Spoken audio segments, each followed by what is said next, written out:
You were the president of TiE Atlanta after having served as chairman of the Georgia Indo-American Chamber of Commerce and being a leader in Atlanta's Indian community. Tell us about TiE Atlanta. Sure, happy to. Entrepreneurship is the lifeblood of a country's economy, and TiE really fits there. Our mission is to foster entrepreneurial growth globally. So we operate around the world. We operate in about with 54 chapters in about 13 countries. So we have 11,000 members. 2,500 of them are what we call charter members or mentors. And with this network, what we enable entrepreneurs to do, and young entrepreneurs especially, is to have a support system and a network that they can work with to make sure that their entrepreneurial dreams are supported, fulfilled. That's really TiE's mission. TiE started, as I recall, in Silicon Valley, and then its chapters blossomed around the world. Do you recall the origins here in Atlanta? Sure, yeah.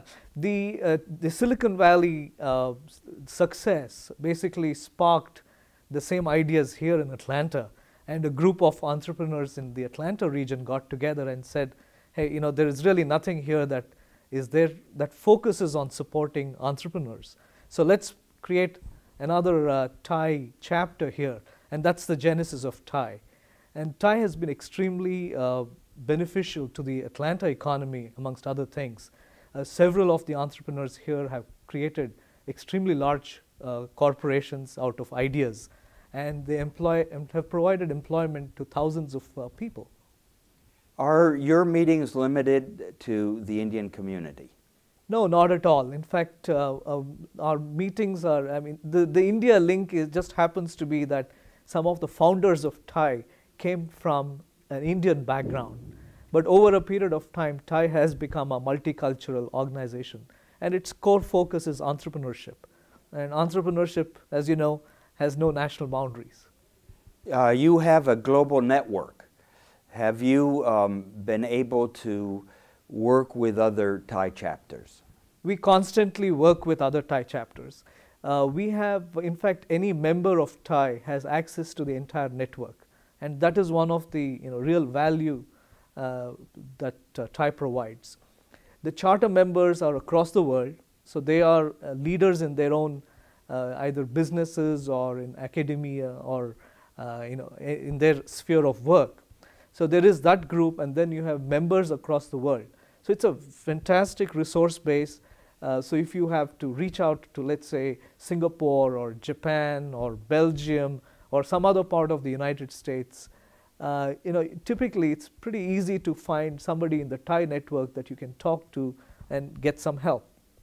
The other thing that allows us to do is to bring in speakers from various parts, and TiE chapters do a lot of that. And that really allows people inside the TiE chapters to access the wealth of experience that may not exist inside their chapter. If I want to become a member of TiE, what do I have to do? The TiE, we have the TiE website. It's tie-atlanta.org, and the website allows you online registration. The interesting thing that we've done with TiE Atlanta is we've kept the membership fee extremely low.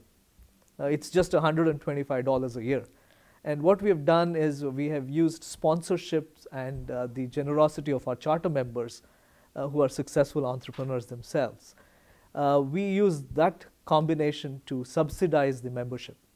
So today we have pretty much any member of TiE telling us that it's the best value for money, surely because it is subsidized. And we want to keep it that way. And in fact, this year, we've taken TiE into the schools, right? So for $50 a year, a student can become a member of TiE and have access to pretty much all of the events of TiE. And we believe that's a very important initiative for TiE, because if we can catch them young, give them the access early to successful entrepreneurs, to peers, etc. And I think we'll have transformed the state of Georgia, at least, if nothing more, and created an ecosystem which compares well with a Stanford or a Harvard or an MIT. There are a lot of industry-specific associations, but your organization is open to professionals from many different fields and the students as well. Is that an advantage to have so many different professions and industries represented? It's a very enriching experience, and what we find is that lessons that you can learn in one industry, if you can apply it to another industry, that really becomes one of the engines of innovation, rather than being very tunnel visioned about this is how things are done in my industry. So we find this cross-pollination of ideas from multiple industries. I think that itself is a great source of value. So there's an educational aspect, but there's also a social networking aspect. Is that correct? That's right, yeah. So the social networking piece, we encourage our members to give back.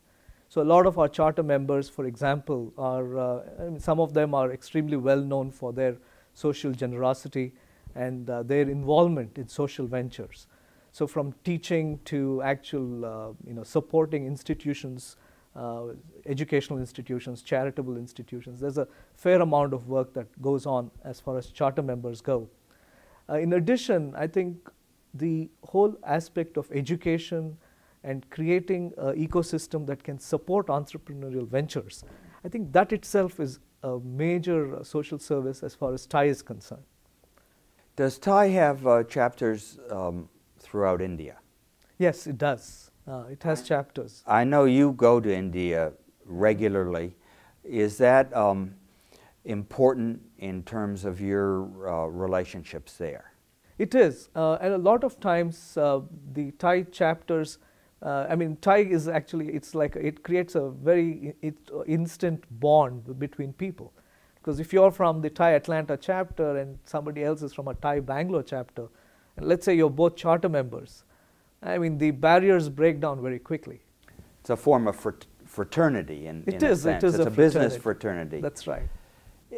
As an expert on cross-border ventures, do you think that TiE is a facilitator of that side of business? Yeah, I think that's really one of the values of TiE. So for example, if you're either accessing capital, right, you can, through the TiE network, you can make friends and form friendship across geographical boundaries. And that allows you to go out and access funds from probably anywhere.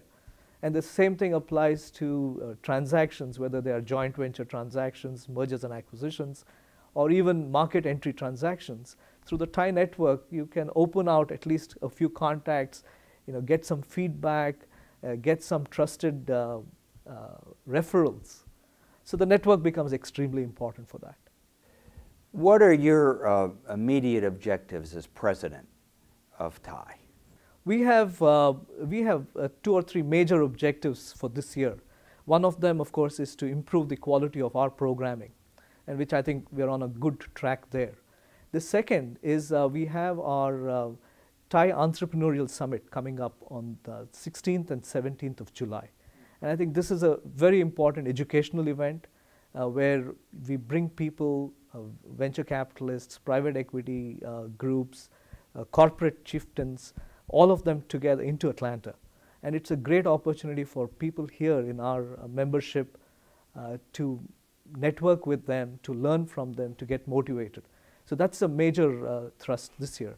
The third part is taking TiE to schools.